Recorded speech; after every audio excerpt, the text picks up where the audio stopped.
The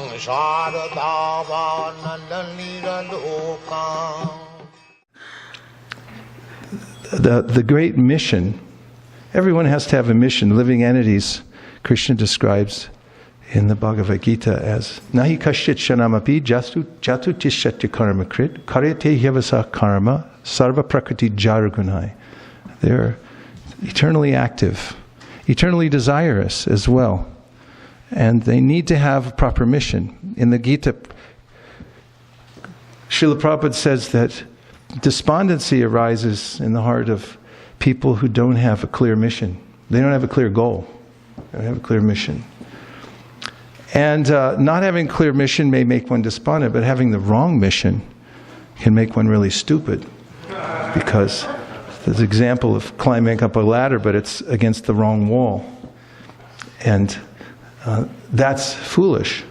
So humans are especially asked to take a little time to figure out what their mission is. And, of course, we've joined a mission. But we also have to have a clear idea of what our individual mission is, because a large mission is made up of individuals who are clear on their own mission. And the first and most important mission of all is to understand the goal of life, which is Prema Pumarto Mahan. Lord Chaitanya said, to develop love for Krishna. And then we are given very extensive and also truncated instructions about how to attain that. And the great acharyas, like Srila Prabhupada, present those teachings in detail and also in summary so that we can take advantage of them versus. And we were just imagining, because we've been selling a lot of sets of Bhagavatams door to door, just getting people to take that one Bhagavatam set in their house. But I don't know about the million verse volume. They may have to move out.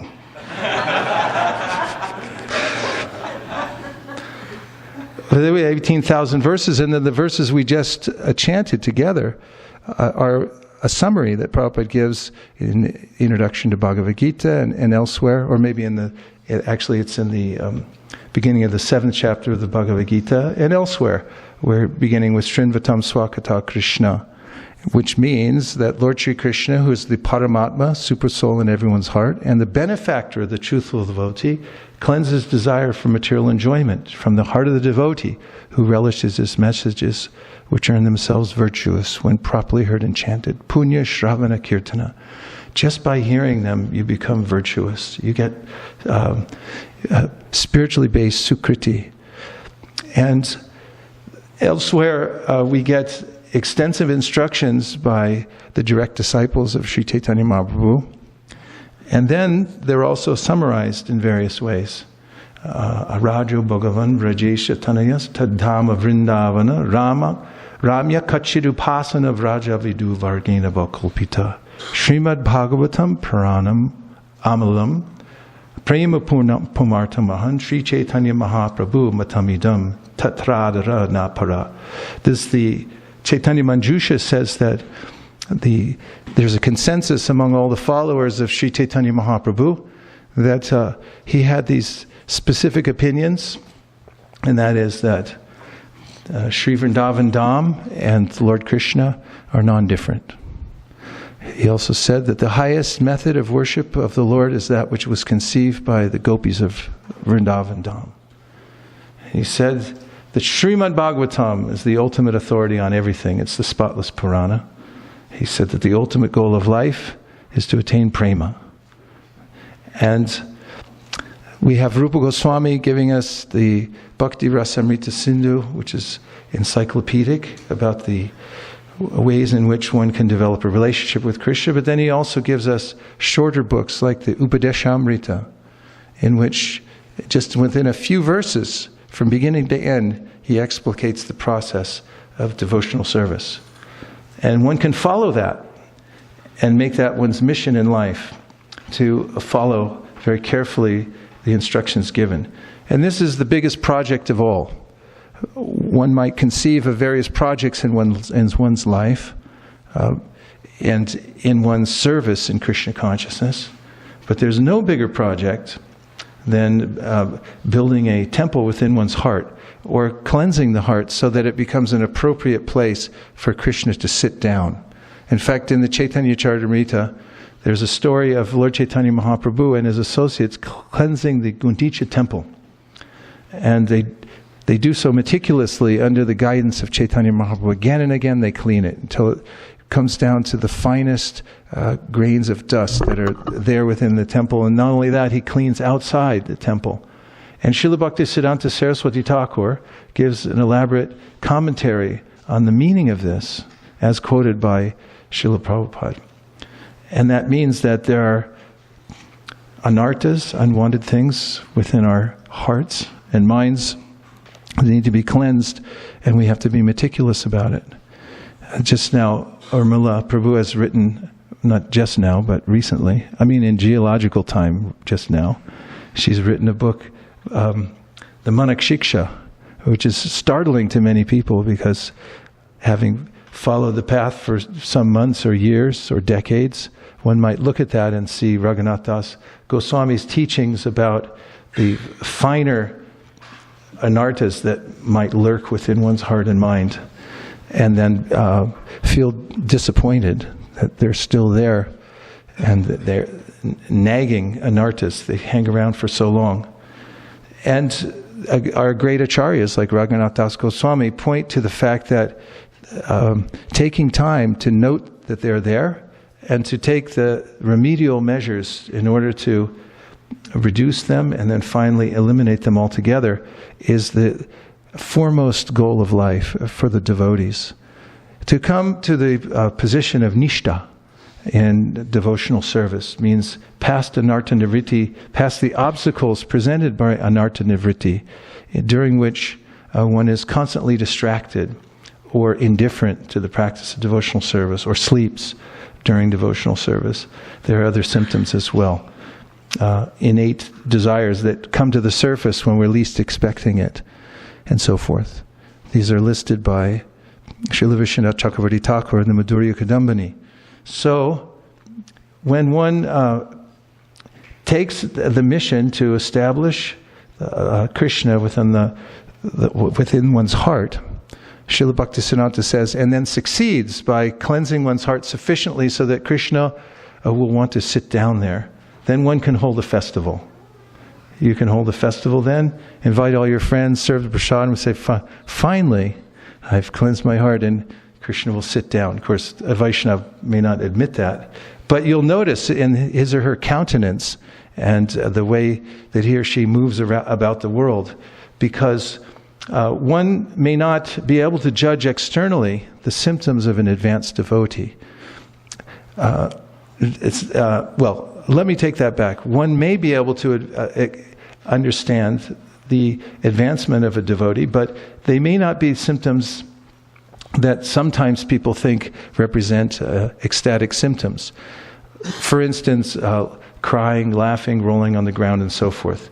This is mentioned in a verse from the Srimad Bhagavatam that was given to Sri Chaitanya Mahaprabhu by his spiritual master, Srila Ishwarapuri, just after his initiation.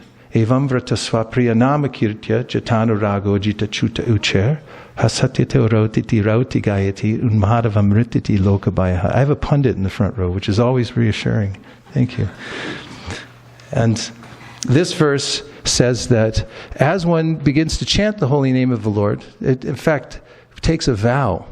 This is really the beginning, when one internally decides that Krishna and his name are non-different. And this process is the process through which I can attain perfection.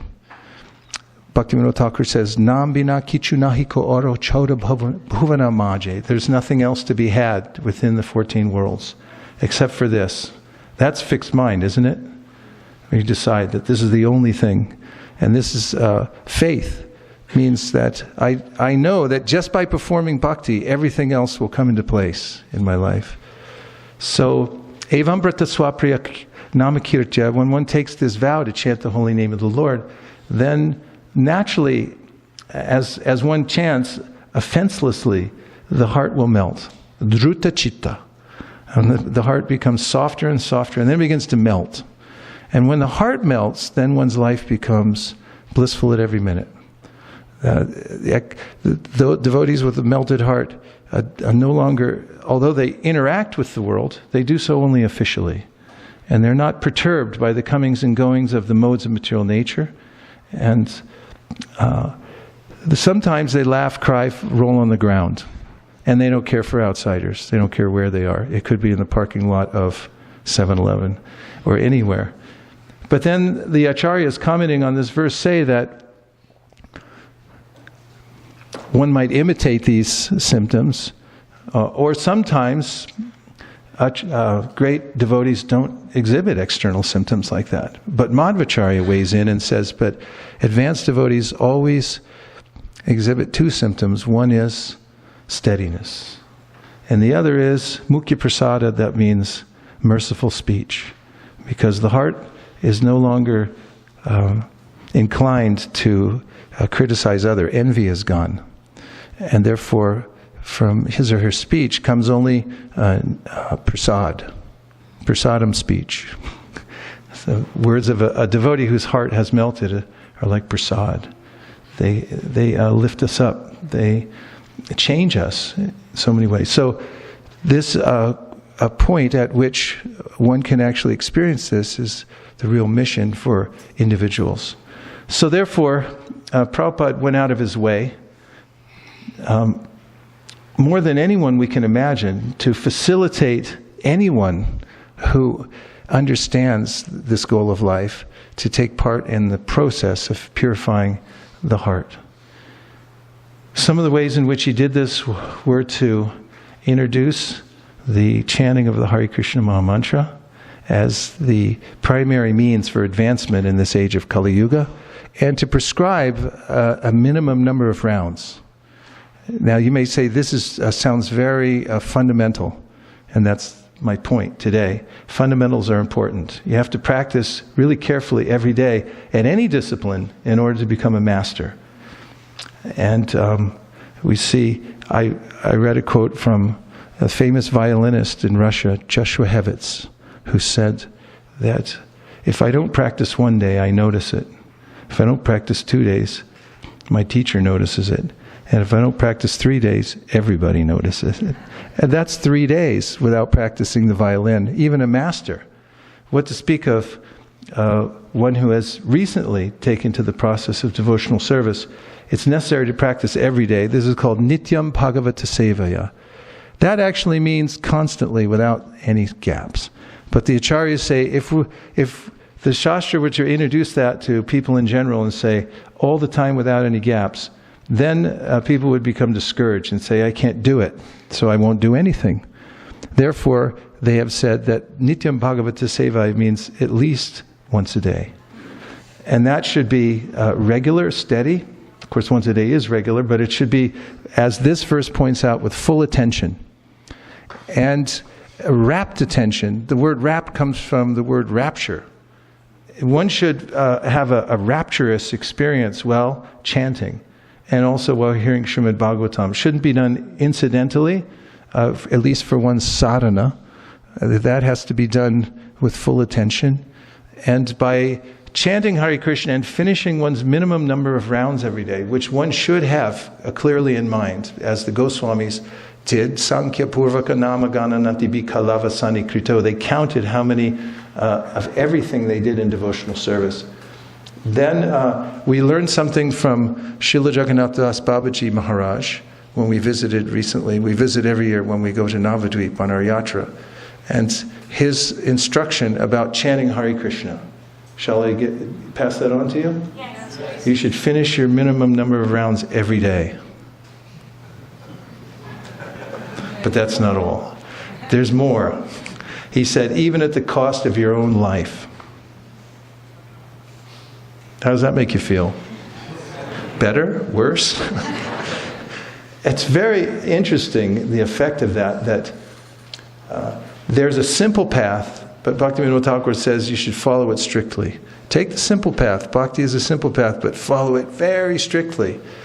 And for those who are desirous of the goal, Prema Pumarto Mahan, They can do this. They can decide, anyone can decide that I'm going to very strictly follow the process of devotional service.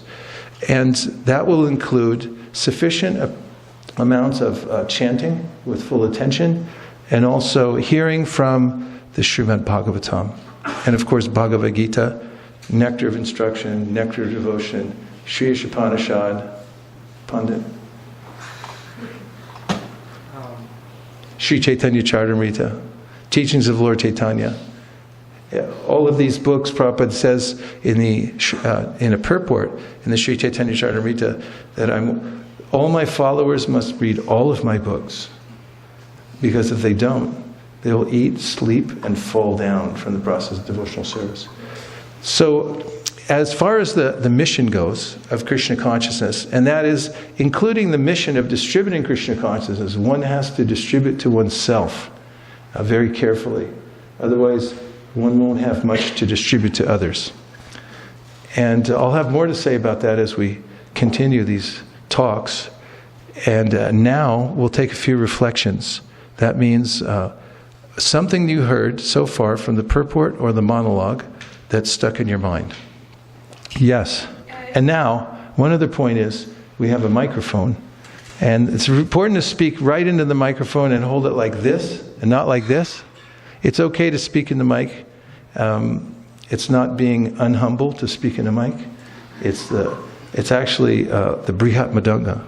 And there's a lot of people online right now, and they're listening also. And if you don't, I'm not saying anything about you because you didn't even get the mic yet. I'm just making a general statement that when you get the mic, speak right into it and wait till the mic gets to you. Thank you. Hare Krishna. Hare Krishna. You mentioned that a person who is not envious is always talking about Krishna.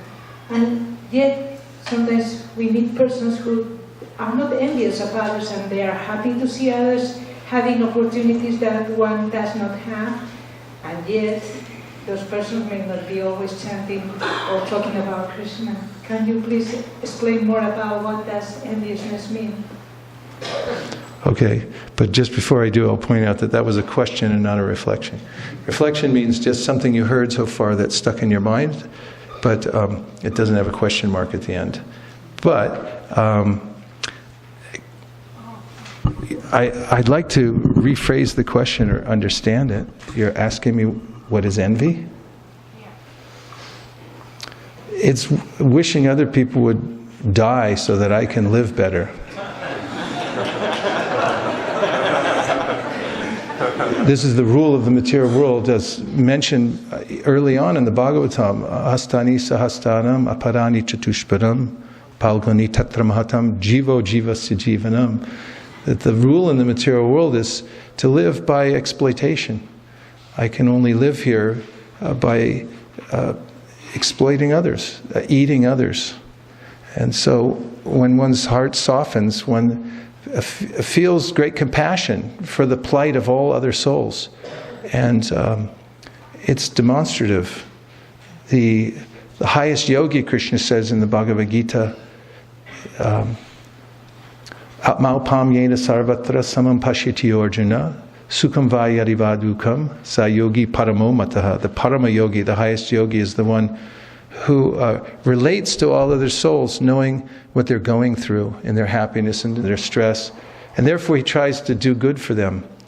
Now, of course, doing good for others is a real science, because there is a modicum of compassion, or there's a sense, because they're all living entities in the material world, are part and parcel of Krishna. They have an innate idea about morality and goodness and truth and so forth. It gets perverted, however, because of being contaminated by the modes of material nature. Therefore, Srila Bhaktisiddhanta Saraswati Thakur pointed out that there may be ways in which I perform altruistic activities that are harmful to others, because I haven't learned how to help others properly. So I reach out with all good intentions, but I harm others. So the best of all those who are non-envious have cultivated this desire to do good for others, and they also humbly accept guidance on how to do that from Guru, Sadhu, and Shastra, so that they can actually help other living entities. There's a way in which Krishna says in the Bhagavad Gita that Suridam Sarva Bhutanam, I'm the best friend of all living entities. A kind of envy in the material world is that I'm the best friend of all living entities, therefore I'm doing good for all. But the devotees think Krishna is the best friend of all living entities. Let me help him help others. They stay out of the way. They don't interject their own ideas, which is another kind of enviousness of Krishna. As Krishna mentions in the Bhagavad Gita, Ye me matamidam nityam anutishtanti mahanava. Don't envy my instructions, just follow them. And that includes doing good for others. It's a big topic. And then we'll take, thank you, a few reflections. Anything that you heard that's stuck in your mind? Yes, you got the mic. Possession is 9/10 of the law.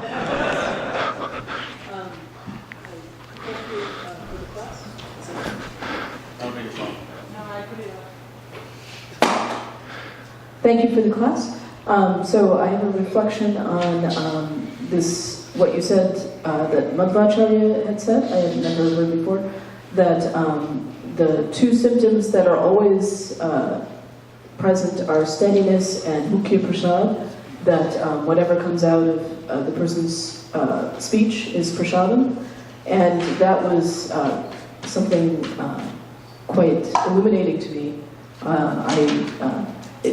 Sometimes we don't necessarily understand how one's speech is prasadam if it's not like spectacular or charismatic, but it takes some reflection to see that sometimes a speech of a very humble devotee, if we just think over everything that we've heard from them, then we might realize that actually their speech is always prasadam. So that was my reflection. Yeah, it's important also to the overall way in which we're able to work together. This mission of purifying the heart and speaking carefully amongst Vaishnavas so that we encourage them. And the admonition is there that if one does have envy in one's heart, one should be careful to check it. Especially one should check one's speech. Because as Krishna says to Sri Uddhava in the 11th canto of the Srimad Bhagavatam, nothing is so injurious as that speech which is motivated by envy. He said it acts like a spear to actually pierce the heart of another. And this is how Vaishnavas carefully conduct themselves within a society. There's etiquette. There's ways in which to speak about other Vaishnavas, speak to other Vaishnavas, even while one may have some impulse within one's heart to tear them to shreds. But we're careful about that because we know that once the words go out, they can't be taken back, and especially if you put it on the internet. I was thinking recently about how some decisions that one might make are so permanent and indelible that you should be really careful. So in talking about our overall mission, one of the overall missions, one mission statement for all the devotees is to be really careful about how they speak about Vaishnavas. Our word is our bond also. Speech is important. It creates. We're creative with our speech. Whatever we say manifests. And therefore, we should be careful. Yeah, thanks for bringing that up. A couple more? 1, 2, 3, 4, 5, 6, 7. 1, 2, 3, 4, 5, 6, 7, 8. Reflection is, you said that without a mission, we'll become despondent. And so we have a mission, that goal of life is to develop love for Krishna. Yeah, and in very practical ways, when that mission is really strong, a human mind is like a heat-seeking missile. You know what a heat-seeking missile is? It's designed specifically to go after heat. So when they fire it up after a jet plane, jet engines put out a lot of heat. And the missile knows how to find it. It senses the heat and it goes after it. So the jet turns this way and the missile turns that way. Jet goes up, missile goes up. It follows it everywhere. And in a similar way, the human mind is built to go after goals. And if we put the wrong goals in front of it, it'll go after those. So one has to be very careful to have a clear mission for oneself and one's life. So to that end, in hearing and chanting, I'll revisit the words of Srinivasacharya, who said, Sankhya purvakanamagana natibikalavasani krito. That the Goswamis counted everything very carefully. They measured it every day. How many rounds they were doing, how many mantras they were doing, how many times they were offering obeisances and things like that. This is, the Vaishnavas do this for numerical strength. You get strength in yoga because the mind will vacillate without question, and the vow I made today will look very different in the morning. Because overnight, the mind goes on a journey somewhere and then comes back and goes, where you been? I was like, I don't know, a lot of places, but I'm not sure if I'm still interested in your stuff anymore. So you really have to build yourself for sadhana. Vaidhi Bhakti means you have to be strict, serious, and sincere. These 3 words Prabhupada used in various places, but recently I found that you can make a garland out of them, a little necklace, strict, serious, and sincere. You wear that around your neck. And just keep remembering, have you ever seen anybody that was strict, serious, and sincere in their sadhana? If you see it, you'll know it. You'll see that they're running to make sure that they're there in time. You'll see that they're careful about listening to their japa. And they fortify themselves when they're doing their practice in ways that you may have done yourself, and then you think, oh, I should do that too. Strict, serious, and sincere. So one way is to count how many rounds you're doing and make sure that you do them all at the cost of your own life, even at the cost of your own life. That is, finish them even at the cost of your own life. This is the mood. And also in matters of reading, one could make a vow, for instance, to read the Bhagavad Gita every day.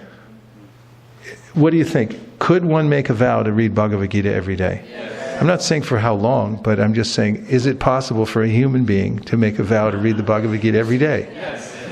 Please say yes. Yes. It is possible. So if one made a vow to read the Bhagavad Gita every day, what might happen to that person's life, the way he or she thinks and makes decisions and so forth? We'll take a few suggestions.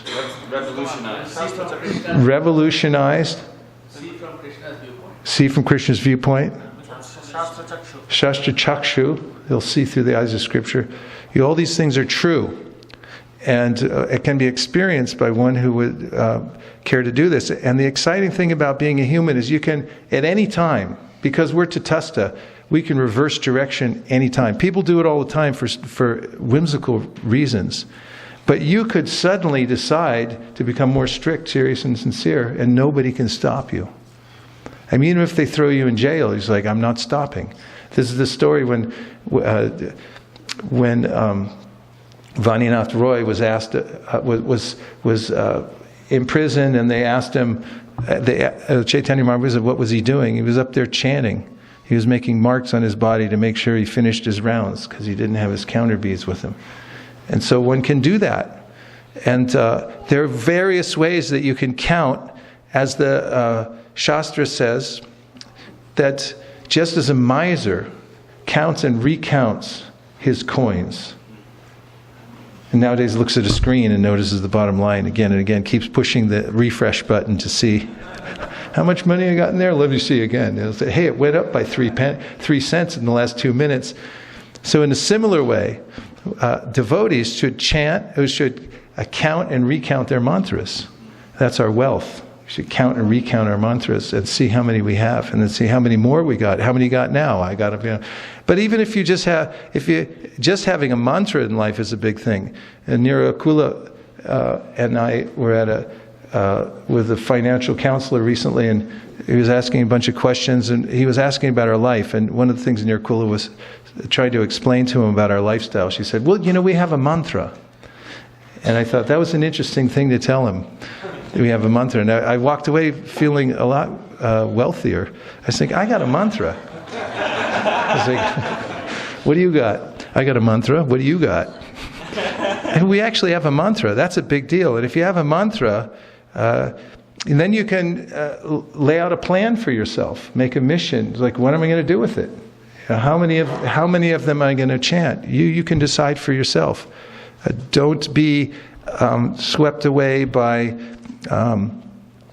just routine and forget about your choices. You can make the qualitative choices also at any time. You can increase the quality of any of the processes of devotional service.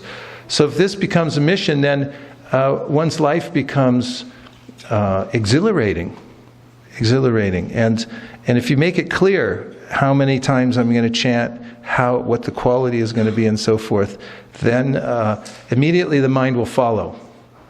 At least for some time, then it'll decide not to follow. But at least you'll have the parameters to bring it back to the right point. Okay, there are a few more.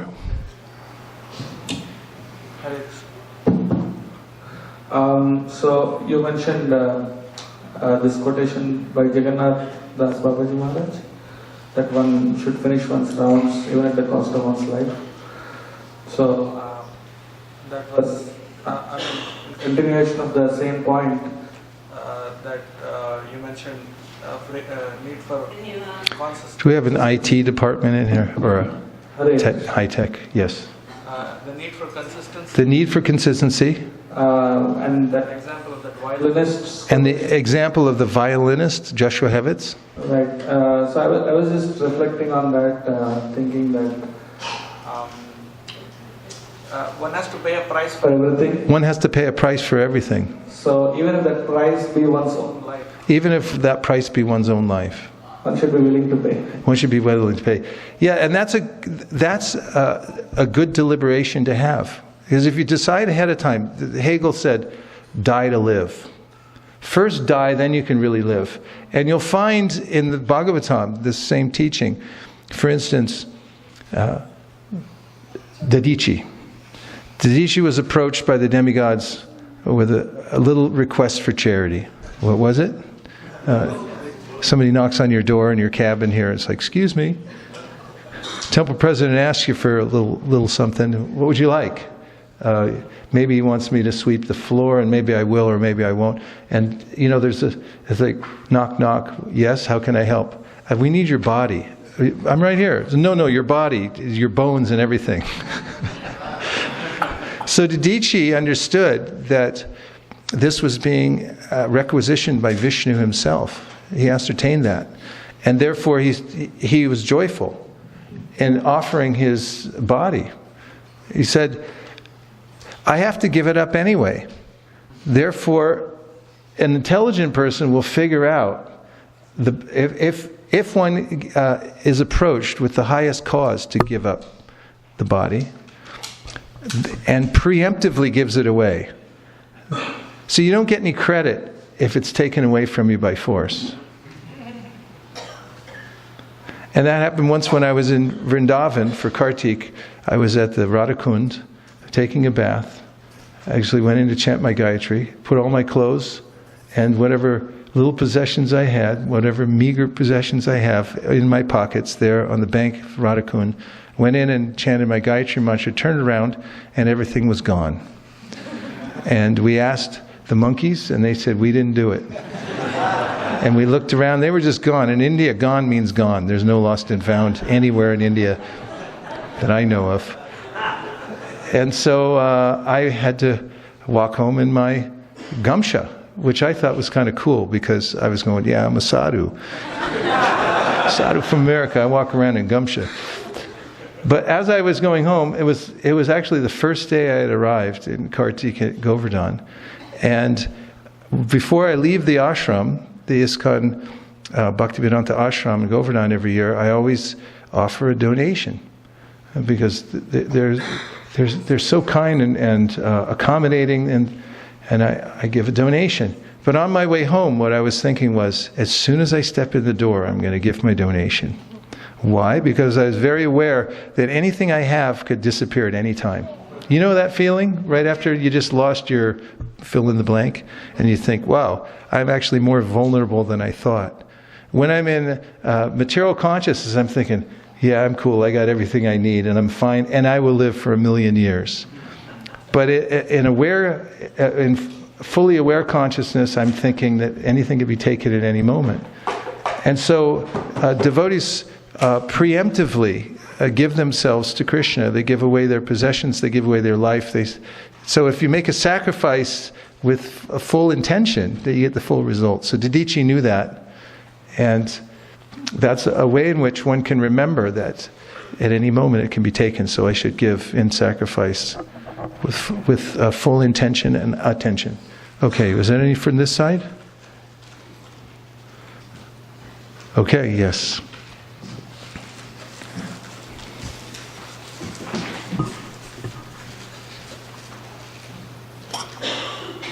Thank you. It may simply be an iteration of what others have said, but all of the comments and your class just reminds me that we become what we practice. And so the more conscious I can be about my practice, whatever, chanting, all of these things, this is what enables me to engage the process and become the devotee that Srila Prabhupada was. Yeah, it's a beautiful point. It's simple and beautiful. And the word sadhana, everyone say sadhana. Sadhana. It's actually a beautiful word. It's like, it's balm for the soul. When you have the right sadhana, then you can reach the right sadhya. You can reach the right goal. And then you can think about ways in which to improve your sadhana. And this is satisfying to the soul. Even if you haven't attained high states of taste, it's very satisfying for practitioners, those who are in the stage of Vaidhi Bhakti, to meticulously arrange their sadhana so that it's effective. Any good teacher will, like I have a teacher who shows, a Madhunga teacher, Kinshana Krishna Prabhu, and in taking lessons from him, I'll sit down in front of him, slow down, he says, slow down, slower, even slower than that, make it so slow it's ridiculous, and do it right. Do it right the first time. Then, after you get it right, then you can start to speed up. Because he always says that if you do it in the beginning, if you do it fast and sloppy, you'll never get fast and good. But if you do it slow and correctly, and you stay at that level until you actually feel that you can do it properly, then you can go fast and you'll do it right. So in a similar way, everyone is supposed to practice this devotional service according to his or her capacity. Swe swe adhikarya nishta saguna parikirtita. Krishna says to Uddhava that everyone has a particular capacity, an adhikari. And you should practice according to that adhikari. And if you do, he said it's a good quality. And then he says, viparya tu dosha syad. If you try to do more than you're qualified for, then it's a fault. Of course, then Bhaktivinoda Thakur goes on to say, if you do less than you're qualified for, it's also a fault. Because there is a way in which someone may claim that I'm permanently unqualified.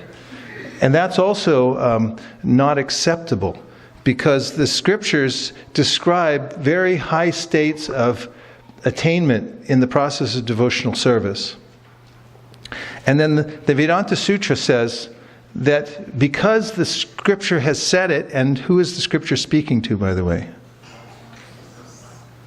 Everyone say, to me. Right. So Vedanta Sutra then says, because it's speaking to you, therefore it's possible. Because the scripture would not mention anything that is unattainable. Therefore you can attain it. So one should realize this, that the scripture is speaking to me, and anything that's offered in the scripture as a mean, and that also has a sadhana, can be attained. And Chaitanya Mahaprabhu very encouragingly says, krame krame, step by step, you may attain this. And all the scriptures say step by step, if you take the basics very seriously, satam prasangam mamavirya sambido bhavanti hrit karna rasayana kata taj joshanarasho pavargavartmani shradar atir bhakti anukramishati anukramishati anukramishati anukramishati anukramishati, means if you follow, then one step after another, you'll make advancement in stages. And it says, how do you follow? First thing is, if you take association with satam, that is truthful devotees. That is those who are sincere about the process of devotional service, not pretentious. They're sincerely trying to advance in devotional service. And in the association of satam, and also in the association of those who are perfected souls, you will hear beautiful sounds. And it's those sounds that will enter into your ear and then into your heart, and that will change your trajectory in life. And if anybody doesn't like the way his or her life is going, then you just have to change the subject. Because whatever you're being subjected to is because of the subject you're subjecting yourself to. So if you don't like it, change the subject. Is it possible to change the subject? Yes. Yes. What's that? Maybe sometimes. Okay, let's hear a little commentary on this. Give her the microphone. I don't know if it is possible to change the subject. Was that ... or was there more after that? Is it possible to change the subject? Well, let's say you get in a car and somebody has the radio on. What could you do? Change the channel. You could listen to it. Do we have more batteries, or is this broken, or what? It's okay, but sometimes connection is Okay. Doesn't seem okay. Try again. Just express your point. What is your angst? What is the... You said like you could change the subject, but sometimes I don't feel like we change the subject. I said we could change the subject, but she feels like sometimes you can't change the subject. I think you have something specific in mind. Is it too personal to reveal when you can't change the subject? I don't know. I'm just I don't know. thinking it that way. Sometimes you are provided with something and you have to live with it. Sometimes you're provided with something, you have to live with it. Yeah, you have to accept it or tolerate it. And Okay, well, let me put it more specifically then. Change the subject means change the vibration that you're listening to. And also, you may be subjected to a certain environment because of your past karma and the momentum that you're in this life, right? However, there is a way of processing it. In fact, Prabhupada talks about this. He says, a person goes out and works in the world and therefore has to associate with many worldly-minded persons. Does this sound familiar to anybody? Yes? Then he says, okay, you have to interact with them. You can't simply walk out, so your point's well taken. But then he says, you interact in such a way that you're not imbibing. Imbibing means to drink, by the way. You're not imbibing what they're saying. You're not taking their ideas into your heart. And he says, therefore, you interact officially. And that is, he says, yes, sir, no, sir, very good, sir. And you're only doing it because you have to be there, but you really don't mean it. And so, and you reserve your heart for and open it wide when you're in the association of satam, of those who are truthful devotees, and you can trust. And therefore, in our Krishna consciousness movement, which is based on the principle of hearing and chanting and love and trust, this is what makes us go. In fact, Prabhupada wrote to one of the managers of ISKCON and said that you should create an environment in which devotees can do service that's individual, spontaneous, and voluntary. And you should always create a fresh challenge so they'll be compelled to rise up to meet it. And he emphasized again and again that there should be an environment of love and trust amongst the devotees. That means creating safe environments in our communities in which devotees can associate through hearing and chanting, and also clear communication when there's problems. And this is the really foundational part of our mission.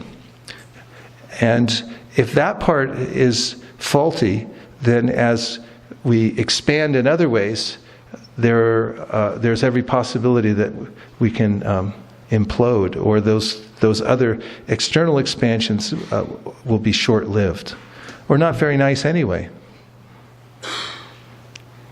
Does that help? yes. Okay. Yes. It's interesting you said imbibe means to drink, and in the purport, Prabhupada said Sutta Goswami was drinking the Bhagavatam through his ears. Yes, thanks for bringing that back. And then he went on to say that the way you organize your life, the way you live your life, will determine how much you're able to drink in the Bhagavatam and the holy name and so forth. And this goes to a point that Prabhupada makes in the Chaitanya Charitamrita, where he talks about how every living entity has an appreciating capacity. And when you come to the human form of life, you have a chance to expand that appreciating capacity unlimitedly for Krishna. And so the process of devotional service means to increase that appreciating capacity, because we're little appreciators. That's what we do. We're created to appreciate Krishna. And when I'm covered by lust or greed, then I can't appreciate Krishna. I appreciate something else besides Krishna, and that's Maya. There were a couple more? Yes, Malati Prabhu. You were mentioning the topic. I was mentioning topic of trust. And I was wondering if you could give some suggestions. She was wondering if I can give some suggestions On healing or reconvening trust. and reconvening trust. When trust is broken, It's very difficult to reassemble. So how would you suggest, when there's a lack of trust or trust has been broken, some steps? How would I suggest, when there's a lack of trust or trust is broken, to restore it? Well, of course, you can't, just like with diamonds, you can't manufacture a real diamond overnight. Diamonds are one of the wonders of nature, because it happens by a natural phenomenon that takes place deep underground under millions and millions of pounds of pressure. Carbon becomes compacted and then it turns into a diamond. And so you can't rush it. You can't, in fact, that song, You Can't Hurry Love. I won't sing the rest for you. But you'll find everywhere, this is common wisdom that's passed down in poetry and songs and so forth.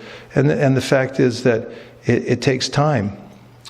And it builds up when over time we see that people are consistent in their responses to us in our relationship. They're there for us in our relationship when they say they're going to be there. And you just can't replace that with anything else.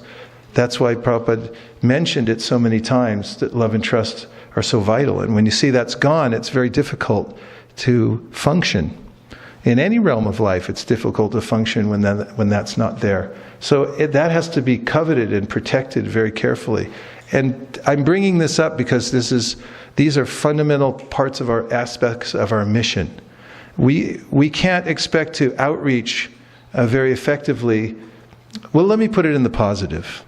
We can, when we're feeling trust, when we're around devotees who we begin to trust, and our heart begins to open. The heart contracts when there's no trust, and nothing comes in.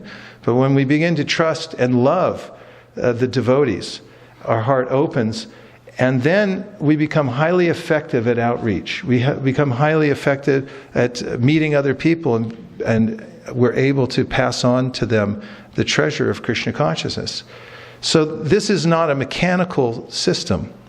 It's not a mechanical movement. Although, we have to have sort of some mechanics within an institution to hold it together in some ways. But we have to be careful to remember the basic principles that actually sustain us, love and trust and so forth. And so my answer is that it's a rare thing, just like a diamond. You have to find it. I've seen instances where devotees have been very hurt because of trust being violated, and then go for some time in a very wounded state.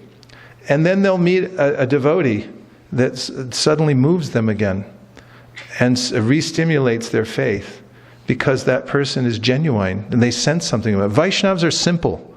They just are what they are. And when you look at them, you just want to take them home and look at them Because, a Vaishnava, a pure Vaishnava, you just keep looking at him and go like, I don't know what I like about it, but I just like it. And you just want to keep him. And you just want to be around him in the same room. And it's like, can I just be here in the same room? And that emanates from, that's satam. Satam prasangam amavirya samvido. That means there's a truthful heart. And you can't manufacture that. You can't make it in a formula and say, okay, be like this now. As a person either is or they're not. So Vaishnavas are described as muktanam apisidhanam narayana parayana. That there are millions and millions of sages, the Shastra says. And out of all of them, there are millions of liberated souls, millions of sages, but then there's a few Vaishnavas, few pure Vaishnavas. And they're very, very rare. But those who follow pure Vaishnavas are also become great souls. It's not that there's only one great Vaishnava in the world and everyone else is substandard and never will come to the standard. Actually, Prabhupada's mood was, yes, there are pure Vaishnavas. There are some who are much more elevated than others. And he was an example of one of those that was much more elevated than others. However, those who decide within their heart that I'm following that Vaishnav, come what may, and no matter what my shortcomings are right now, they also become pure Vaishnavas. They also become liberated, by the way, too, because they're following a pure Vaishnav. And so that's what we have, a movement of various levels, of devotees of various levels of advancement, and all those, even the beginners who are following carefully and have that mood, they've realized something, that this is the best. And despite whatever else is there, I'm going to follow it. They also become liberated, and they also become worshipable as well. So, anyway, it's such an important activity for us to come together and just talk about the Bhagavatam and discuss.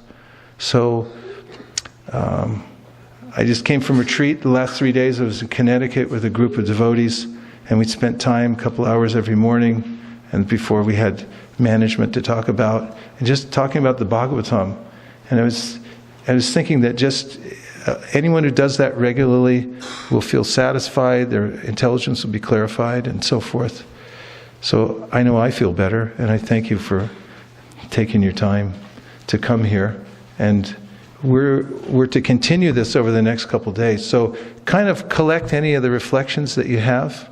And also, perhaps tomorrow, I'll read you a few more purports from Prabhupada that I picked out that will astound you. And when you hear them, you'll never be the same, in a good way. And so, if you don't want to feel like that, then don't come to the class tomorrow. Go somewhere else. Long hike, way far away.